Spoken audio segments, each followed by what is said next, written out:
जिस औरत को दिल्ली पुलिस बड़ी ही बेशर्मी से घसीट कर ले जा रही है, ये औरत कोई अपराधी नहीं है, ये औरत कोई आतंकवादी नहीं है, ये कोई प्रोटेस्टर नहीं है और ना ही ये किसी पार्टी की नेता है, बल्कि ये औरत वो अभागन माँ है जिसकी बेटी का रेप कर दिया गया था।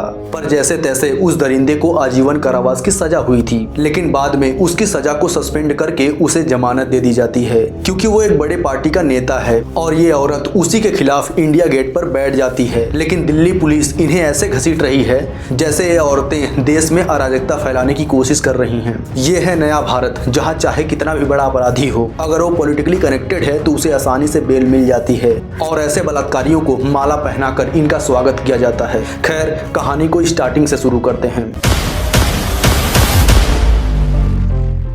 साल था 2017, जब एक बाहुबली नेता अपने पावर के मद में चूर होकर अपने घर में एक नाबालिग बेटी के साथ दुष्कर्म करता है। इसके कुछ ही समय बाद उस लड़की को अगवा कर लिया जाता है और मीडिया रिपोर्ट्स के मुताबिक उस लड़की का गैंग रेप भी किया जाता है। फिर कुछ समय बाद किसी मामले में लड़की के पिता को थाने में बंद कर दिया गया और अंदर उन्हें इतना पीटा गया कि थाने में उनकी मौत हो गई। फिर लड़की का एक्सीडेंट करवा दिया जाता है, उसकी हड्डियां टूट जाती हैं, उसे गंभीर चोटें आती हैं और उसे एम्स में भर्ती करवा दिया जाता है। सिर्फ यही नहीं, इस एक्सीडेंट में उसकी 2 मौसियों की मौत हो जाती है। इतना सब हो जाने के बाद वो लड़की थक हार कर मुख्यमंत्री आवास पहुंचती है और आत्मदाह की कोशिश करती है। तब जाकर ये केस पूरे भारत में फैलता है और काफी मशक्कत के बाद उस दरिंदे को आजीवन कारावास की सजा दे दी जाती है।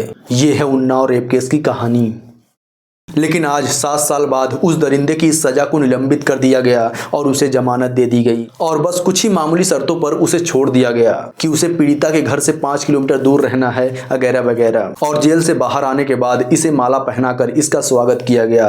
ये है नया भारत और नए भारत की कानून व्यवस्था। यहाँ के नेता कानून को अपने बैक पॉकेट में लेके घूमते हैं और आम जनता के साथ बड़े से बड़ा अपराध करके भी बच जाते हैं और खुलेआम घूमते हैं। सबको पता है कि इसने बलात्कार किया है, सबको पता है कि इसने अपराध किया है, लेकिन जेल से आने के बाद लोग इसका स्वागत कर रहे हैं, इसे माला पहना रहे हैं और ऐसे बलात्कारियों का सम्मान कर रहे हैं और हमारी कानून व्यवस्था हाथ बांधे बस तमाशा देखती है। अब आप जरा सोचिए ना कि उस पीड़िता और उसके परिवार वालों के दिल पर क्या बीतेगी जब उनकी बहन बेटी की इज्जत लूटने वाला, उनकी दुनिया बर्बाद करने वाला खुलेआम घूमेगा।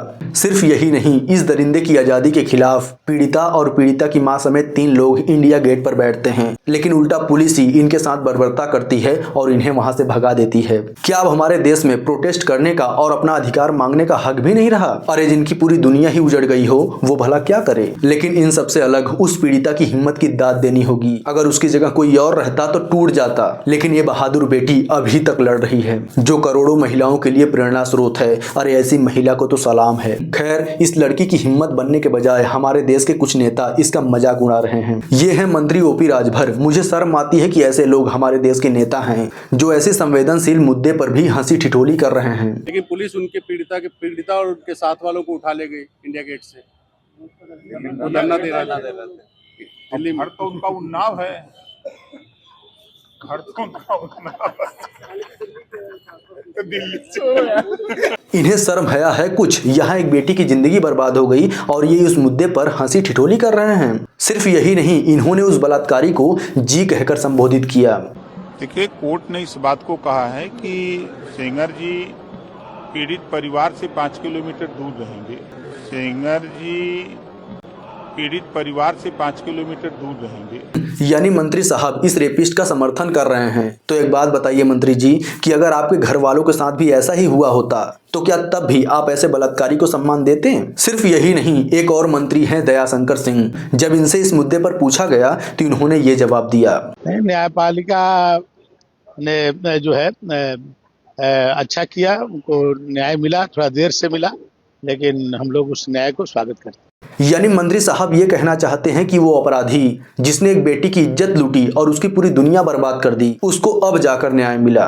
वाह! और जो बेटी वहां पर बैठकर गुहार लगा रही है उसका क्या? उसके बारे में कुछ नहीं सोचे मंत्री साहब? ऐसे ही जब नीतीश कुमार ने एक महिला का हिजाब खींचा था तो बड़े से बड़ा मंत्री हंसी ठिठोली करके बयानबाजी कर रहे थे। अब आप सोचिए कि ऐसी घटिया मानसिकता वाले नेताओं के हाथ में हमारा देश है, जिन्हें हमारे देश की बेटियों की जरा भी चिंता नहीं है, वो भला हमारे देश की बेटियों की सुरक्षा क्या करेंगे? और आज के टाइम पर हमारा कानून व्यवस्था मजाक बनकर रह गया है। ये जो रेपिस्ट हैं इन्हें बार बार बेल मिल जाती है और जो एक साइंटिस्ट था, जो इस देश का हीरा था, उसे जेल में बंद करके रखा है। बधाई हो नया भारत बनाने वालों, आप अपने मंसूबों में कामयाब हो गए। खैर, बाकी लोग आप इस बारे में क्या सोचते हैं, कमेंट करके जरूर बताएं।